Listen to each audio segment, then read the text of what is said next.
Next question, draw front view, top view and side view in first angle projection of the isometric view given below. First angle പ്രൊജക്ഷനിലാണ് വരയ്ക്കേണ്ടത്. Isometric view നമുക്ക് തന്നിട്ടുണ്ട്. Okay, ഇതിൻ്റെ front view, top view, side view. നമ്മൾ reference line വരച്ചു. നമ്മൾ front വ്യൂയിലൂടെ നോക്കിക്കഴിഞ്ഞാൽ നമ്മൾ കാണുന്ന സർഫസ് എന്ന് പറയുന്നത് ഈ സർഫസ് ആയിരിക്കും അല്ലേ. ഈ സർഫസ് മാത്രമല്ലേ നമ്മൾ ഫ്രണ്ട് വ്യൂയിലൂടെ നോക്കിക്കഴിഞ്ഞാൽ കാണാൻ പറ്റൂ. ഇത്രയും സർഫസ് മാത്രമേ കാണാൻ പറ്റൂ. ഓക്കെ, ദെൻ അതിനുശേഷം ഇതിൻ്റെ സൈഡ് വ്യൂ ചോദിച്ചിട്ടുണ്ട്. ഇത് ഏത് സൈഡാണ്? ലെഫ്റ്റ് സൈഡാണ്. ലെഫ്റ്റ് സൈഡ് എന്ന് പറയുന്നത് ഫ്രണ്ട് വ്യൂ, ഫസ്റ്റ് ആംഗിൾ പൊസിഷനിൽ ഫ്രണ്ട് വ്യൂ വരച്ചതിൻ്റെ റൈറ്റ് സൈഡിൽ വരയ്ക്കുക. അപ്പോൾ നമുക്ക് ഈ ഫ്രണ്ട് വ്യൂ വരയ്ക്കാമല്ലോ. ഇത് മുതൽ ഇതുവരെ എത്രയുണ്ട്? 40 ഉണ്ടല്ലേ. നമുക്ക് 40 മാർക്ക് ചെയ്യാം.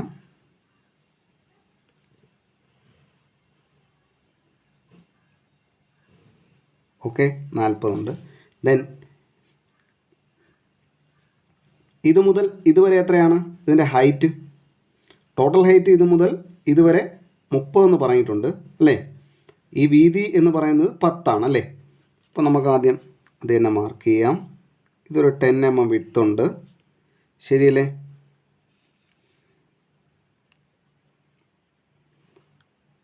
വിഡ്ത്തുണ്ട്. 10 mm വിഡ്ത്ത് നമ്മൾ മാർക്ക് ചെയ്തു. അപ്പോൾ ഇവിടെ നിന്നാണെന്നുണ്ടെങ്കിൽ ഈ 10ഉം 30ഉം കൂടെ ചേർത്ത് 40 വരും അല്ലേ.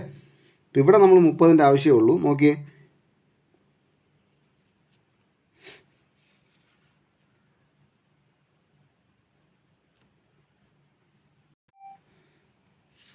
നമ്മൾ ഇത്രയും വരച്ചു. ഇവിടെ 30 മാർക്ക് ചെയ്തു. അവിടെ നിന്ന് വീണ്ടും ഒരു 30 മാർക്ക് ചെയ്തു.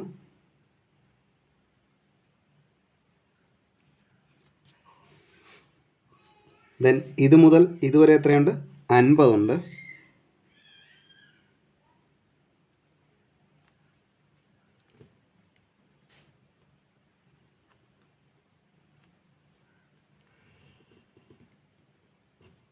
ഓക്കെ, അത് നമ്മൾ മാർക്ക് ചെയ്തു. അതിൻ്റെ വീതി 10 ആണ്.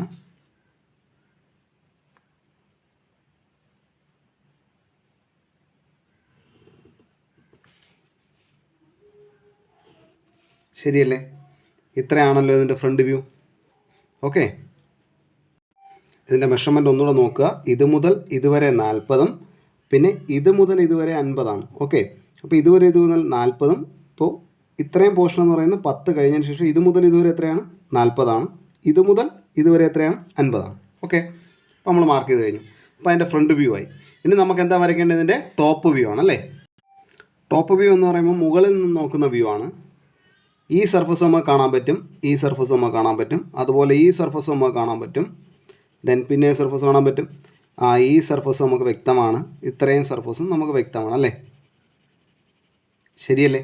നമ്മൾ നേരത്തെ വരച്ചതിനകത്ത് ഒരു കാര്യം കൂടെ പറയാനുണ്ടായിരുന്നു. നമ്മൾ നേരത്തെ വരച്ച, അതായത് ഫ്രണ്ട് വ്യൂ വരച്ചതിനകത്ത് ഇവിടെ ഒരു ഓപ്പണിംഗ് അല്ലേ. ഈ ഓപ്പണിംഗ് നമ്മൾ ഫ്രണ്ട് വ്യൂവിൽ കാണിക്കണ്ടേ, ശരിയല്ലേ. അതായത് ഇത് മുതൽ ഇതുവരെ 15 ആണല്ലേ. അപ്പോൾ നമ്മൾ ഇവിടെ നോക്കുമ്പോൾ ഒരു ഓപ്പണിംഗ് ഉള്ളതായിട്ട് കാണും അല്ലേ. അപ്പോൾ അത് നമ്മൾ കാണിക്കണം.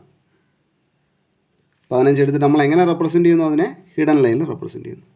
ഓക്കെ, അപ്പോൾ നമ്മൾ ടോപ്പ് വ്യൂയിലേക്ക് വരാം. ടോപ്പ് വ്യൂയിലേക്ക് തിരിച്ചു വരാം. ടോപ്പ് വ്യൂവിൽ നമുക്ക് ഇത്രയും സർഫസ് കാണാൻ പറ്റും, ഈ സർഫസ് കാണാൻ പറ്റും, ഈ സർഫസ്, ഇത്ര മാത്രമല്ലേ കാണാൻ പറ്റൂ. ഇത് വരയ്ക്കാൻ വേണ്ടി നമ്മൾ എന്ത് ചെയ്യുന്നു? ഫ്രണ്ട് വ്യൂവിനെ താഴേക്ക് പ്രൊജക്റ്റ് ചെയ്യുന്നു. നമ്മൾ ഫ്രണ്ട് വ്യൂവിനെ താഴേക്ക് പ്രൊജക്റ്റ് ചെയ്തു.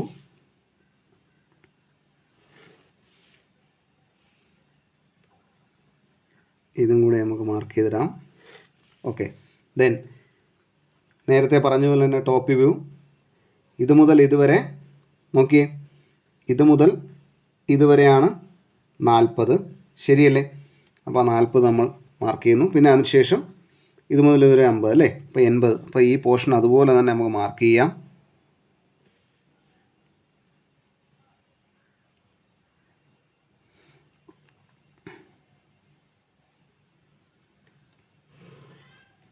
വരുന്ന പോർഷൻ നമ്മൾ അതുപോലെ തന്നെ മാർക്ക് ചെയ്തു. ഇനി നമ്മൾ കാണുന്ന സർഫസ് എന്ന് പറയുന്നത് ഇത് മുതൽ ഇതുവരെ 10 ഉണ്ട്. പിന്നെ അതിന് ശേഷം ഇവിടെയും 10 ഉണ്ട്. അപ്പോൾ ഗ്യാപ്പ് എത്രയാണ്? 30 ആണല്ലേ. അപ്പോൾ അത് നമ്മൾ മാർക്ക് ചെയ്യുന്നു. ഒരു 10ഉം മാർക്ക് ചെയ്തു, ഇവിടെയും ഒരു 10 മാർക്ക് ചെയ്തു, ശരിയല്ലേ. ദെൻ ഇവിടെ നിന്ന് എത്ര മാറിയാണ്? 15 മാറിയാണ്. അത് വേണമെങ്കിൽ നമുക്കിത് നേരെ താഴേക്ക് ട്രേസ് ചെയ്താലും മതി.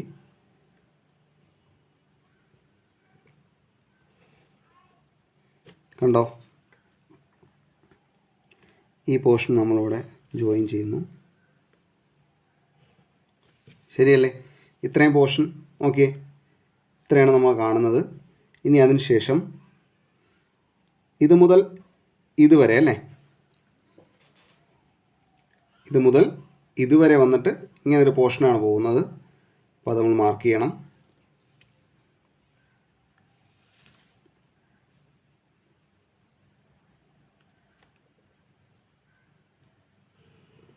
ഇങ്ങനെ നമ്മൾ മാർക്ക് ചെയ്തു, ശരിയല്ലേ? ദെൻ ഇവിടെ ഇങ്ങനെ ഒരു കട്ടിങ് വരൂലേ, മുകളിൽ നിന്ന് നോക്കുമ്പോൾ ഈ സർഫസ് ഇവിടെ നിന്നല്ലേ തുടങ്ങുന്ന ഒരു 10 mm. അപ്പോൾ അത് നമ്മൾ മാർക്ക് ചെയ്യണം.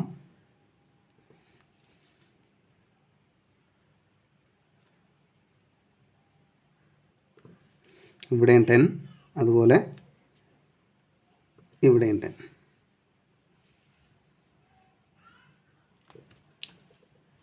അങ്ങറ്റം വരെ അല്ലേ? ഇത് ടോട്ടൽ എത്ര ഉണ്ട്? 50 ഉണ്ടല്ലേ?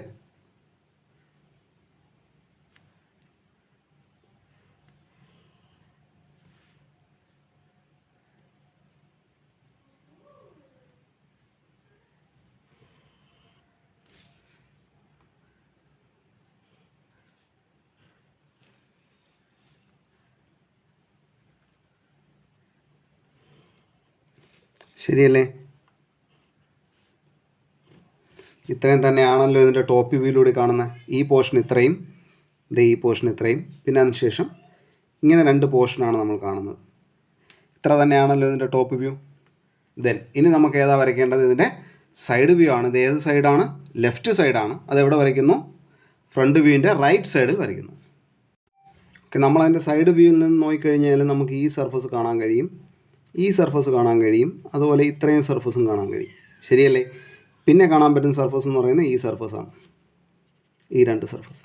ഇത്ര മാത്രമല്ലേ നമുക്ക് സൈഡ് വ്യൂയിലൂടെ കാണാൻ പറ്റുന്നുള്ളൂ. ഓക്കെ, അപ്പോൾ ഇത് നമ്മളെവിടെ വരയ്ക്കുന്നു? ഫ്രണ്ട് വ്യൂവിൻ്റെ റൈറ്റ് സൈഡിൽ വരയ്ക്കുന്നു. ഒബ്ജക്റ്റിൻ്റെ ലെഫ്റ്റ് സൈഡ് വ്യൂ ആണ്. അത് വരയ്ക്കാനായിട്ട് നമ്മൾ എന്ത് ചെയ്യുന്നു? നമ്മൾ ഫ്രണ്ട് വ്യൂവിൻ്റെ ലൈനെ എക്സ്റ്റെൻഡ് ചെയ്യുന്നു അല്ലേ?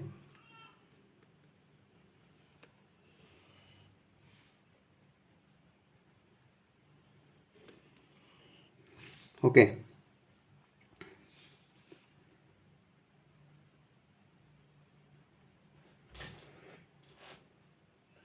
ഈ 10 mm ലൈനും കൂടെ നമുക്ക് എക്സ്റ്റെൻഡ് ചെയ്ത് കഴിഞ്ഞാൽ വളരെ എളുപ്പമായിരിക്കും മാർക്ക് ചെയ്യാൻ. നമ്മളവിടെ രണ്ടാമത് മെഷർ ചെയ്യണമെന്നില്ല. ഓക്കെ, ഓക്കെ, ഇത് മുതൽ ഇതുവരെ എത്രയാണ്? 50 ആണ്.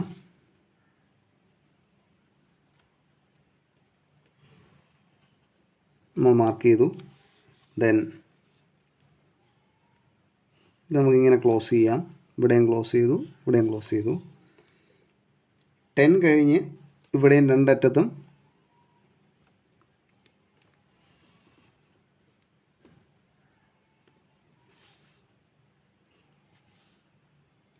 ഓക്കെ, ഇത്രയും പോർഷനായി. ഈ പോർഷൻ ഇതാണ്ട്, ഈ സർഫസ് ഇതായിരിക്കുന്നു, ഈ സർഫസ് ഇതാണ്ട്. ഓക്കെ, അപ്പോൾ ഇത് 3 ആയി കഴിഞ്ഞു. ഇനി ഏതാ വരയ്ക്കേണ്ടത്? അതിൻ്റെ മുകളിൽ 30 mm 2 ലൈൻ അല്ലേ?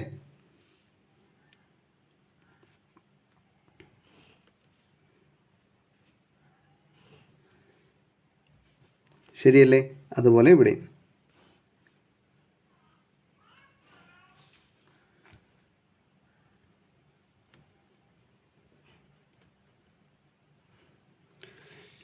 ഇത് തന്നെയാണല്ലോ ഇതിൻ്റെ സൈഡ് വ്യൂ.